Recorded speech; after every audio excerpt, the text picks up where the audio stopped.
पुणी एक माई हाथीर मृतदेह ठाब होइथिबा बेले तार मृत्युर कारण अस्पष्ट रही।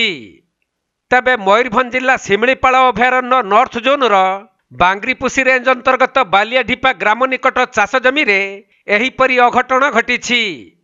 गत राति किछि हाथी धान फसल खाइबा पई निकटस्थ जंगलरू ओह्लाइथिले।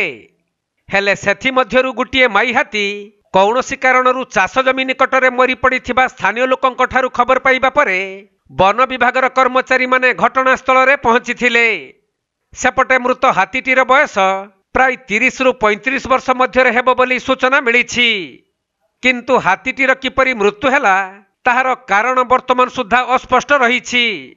तेणु वन विभाग पक्षरु एहार तदंत जारी रहिथिबा बेले हाथीर व्यवच्छेद रिपोर्ट आसिबा परे मृत्युर कारण जणा पड़ी पारिबो।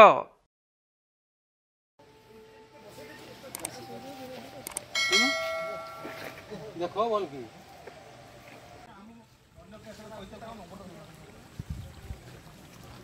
सबटे पैसे तो कि लोबाई लोबो दिसला तनारा अछि तार स्टोरी पूरा अछि मो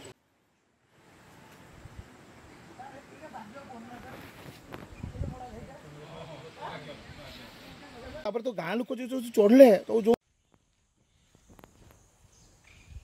मयूरभंजरू तपन कुमार दंडपाटंक रिपोर्ट कोणार्क लाइव।